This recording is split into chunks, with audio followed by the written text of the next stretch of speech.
जय Hind students. Important questions के series में मैं दूसरा क्वेश्चंस लेकर आया हूं जो काफ़ी महत्वपूर्ण है। इससे पहले 3 वीडियो ट्रू और फॉल्स का और एक जिसमें हम सभी बीवीआई क्वेश्चंस बताए थे उसका, और एक हम बीवीआई क्वेश्चंस को एक्सप्लेन किया। उस सब का लिंक इस वीडियो के डिस्क्रिप्शन में आपको मिल जाएगा।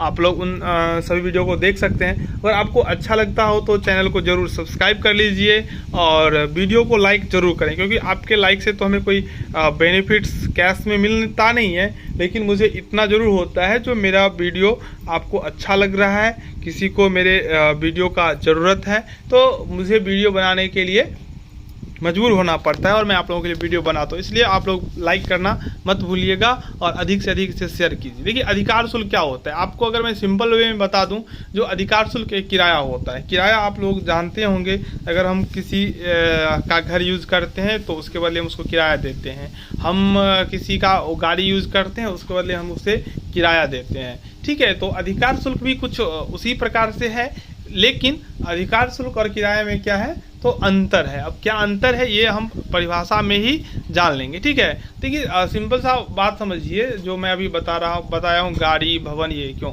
तो अगर हम किसी दूसरे व्यक्ति का संपत्ति उपयोग करते हैं तो उस संपत्ति के उपयोग के बदले में जो हम किराया देते हैं वही तो जो राशि देते हैं वही किराया होता है। तो यही बात अधिकार शुल्क के भी साथ है।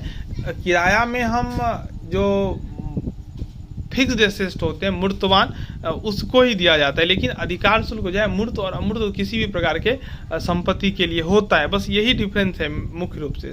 ठीक है, देखिए एक व्यक्ति, फॉर्म, कंपनी, कोई भी हो सकता है, व्यक्ति हो सकता है, कोई फॉर्म हो सकता है, कोई कंपनी हो सकता है, या कोई दूसरा संस्था हो सकता है। दूसरे की संपत्ति के प्रयोग का विशेषाधिकार, मतलब एसेट किसी और का है, उसका प्रयोग इनमें से कोई करेगा तो इस प्रयोग के लिए, इस विशेषाधिकार के लिए संपत्ति के मालिक को उसके साथ हुए समझौते के अनुसार, यानी कि उस संपत्ति के प्रयोग करने के लिए जो समझौता होता है उस समझौते के अनुसार एक राशि देता है। ठीक है, कौन देता है तो संपत्ति के प्रयोगकर्ता। किसको देता है? संपत्ति के मालिक को।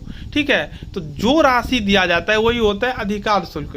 तो आप लोग समझ रहे होंगे यही तो किराया में भी होता है। तो मैं आपको पहले ही बता चुका हूँ जो किराया और अधिकार शुल्क में बहुत समानता है, बस अंतर कहाँ पे आ जाता है तो किराया जो होता है वो मूर्त संपत्ति के लिए होता है। ठीक है, लेकिन ये अधिकार शुल्क जो है मूर्त और अमूर्त किसी भी प्रकार के संपत्ति के लिए होता है। अधिकार शुल्क की यह राशि अधिकार अधिकतर या तो प्रतिशत के हिसाब से, या उत्पादन के हिसाब से, या विक्रय या प्रयोग की इकाई आदि के हिसाब से तय की जाती है। ठीक है, अधिकार शुल्क जो होता है संपत्ति के प्रयोग के विशेषाधिकार के लिए संपत्ति के मालिक को एक राशि दिया जाता है, जिसे हम लोग बोलते हैं रॉयल्टी अधिकार शुल्क। अधिकार शुल्क प्रायः जो है उत्पादन पर लगाया जाता है, विक्रय पे लगाया जाता है। सपोज कीजिए, मान लीजिए जो कोई ईंट बनाने वाला जो है संस्था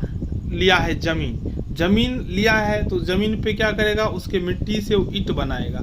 जमीन के जो मालिक हैं उन्होंने कहा कि तुम जितना ईंट बनाओगे उसका 1 रुपया मैं लूँगा एज ए रॉयल्टी। अगर किसी ने 1 लाख ईंट बनाया तो रॉयल्टी कितना हो जाएगा, 1 लाख गुने 1 लाख रुपया। अगर 2 लाख ईंट बनाया तो 2 लाख रुपया रॉयल्टी हो जाएगा। ठीक है, तो यह जो रॉयल्टी निर्भर करता है उत्पादन पे या सेल्स पे। तो हम रॉयल्टी का फॉर्मूला आप लिख दीजिएगा, रॉयल्टी बराबर हो जाता है आउटपुट। आउटपुट का मतलब होता है जो उत्पादन होता है, आउटपुट, या आप यहाँ पे सेल्स भी लिख सकते हैं, मल्टीप्लाइड बाय कॉस्ट या रेट।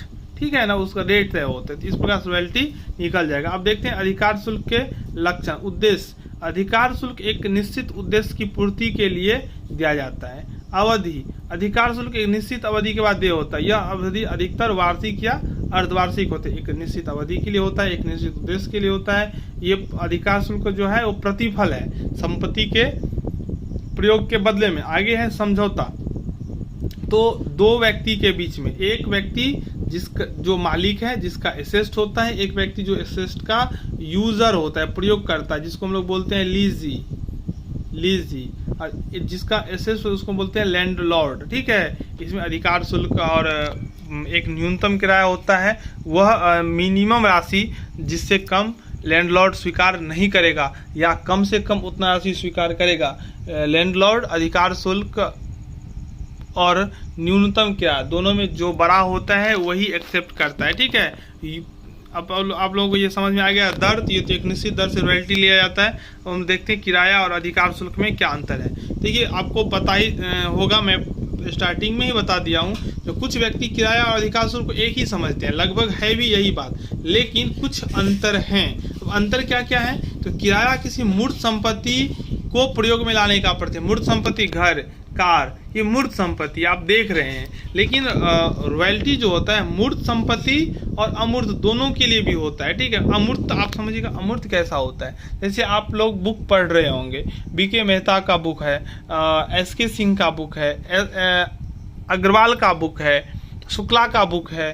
तो ये बुक जो छापता है, साहित्य भवन छापता हो, SBPD पब्लिकेशन छापता हो, इस बुक को छापने का, जैसे SK सिंह का जो बुक है वो SBPD पब्लिकेशन छापता है, ये शुक्ला का बुक साहित्य भवन पब्लिकेशन छापता है। तो SK सिंह ने इस बुक को छापने का अधिकार दिया हुआ है, ठीक है। अधिकार मतलब क्या, कुछ वस्तु है जो दे दिया होगा? नहीं, बस ये कहा होगा मैंने यह पुस्तक लिखा, इसको आप अपने प्रिंटिंग प्रेस में छापिए, अपने पब्लिकेशन से छापिए और इसको बेचिए। हम एक पुस्तक अगर आप बेचेंगे तो मैं 10 रुपये लूँगा, 20 रुपये लूँगा, यही हो गया उसका रॉयल्टी। अगर उन्होंने 1000 बुक बेचा तो 25 रुपये है, तो 25,000 रुपया मिलेगा SK सिंह को, ठीक है ना। तो इसी प्रकार से अमूर्त हो गया, और मूर्त तो समझ ही रहे हैं आप।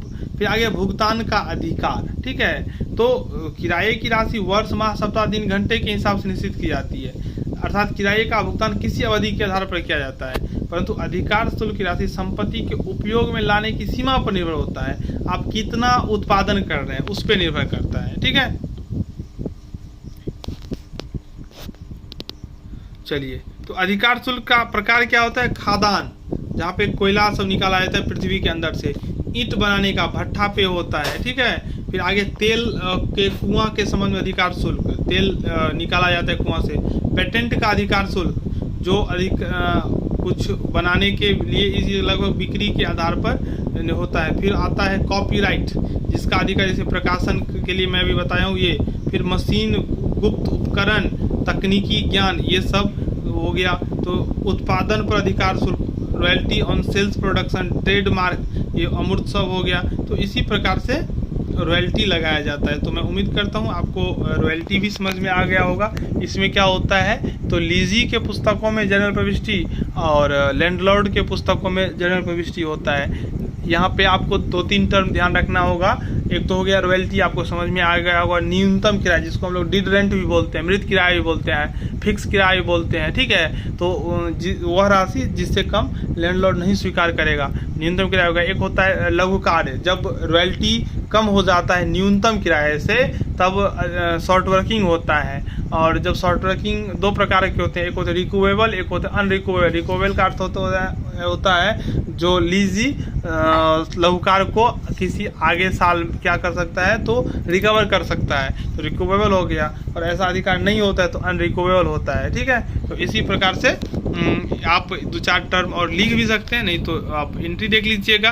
3 ही टर्म होगा, जब अधिकार शुल्क और न्यूनतम किराया बराबर हो, जब अधिकार शुल्क छोटा न्यूनतम किराया ज़्यादा हो, शॉर्ट वर्किंग होगा, और जब अधिकार शुल्क ज़्यादा होगा न्यूनतम किराया कम होगा तो सरप्लस होता है। सबका अलग अलग एंट्री होता है, 3 ही टाइप का एंट्री होता है। आप बुक से देख लीजिएगा अगर आप चाहते हैं तो।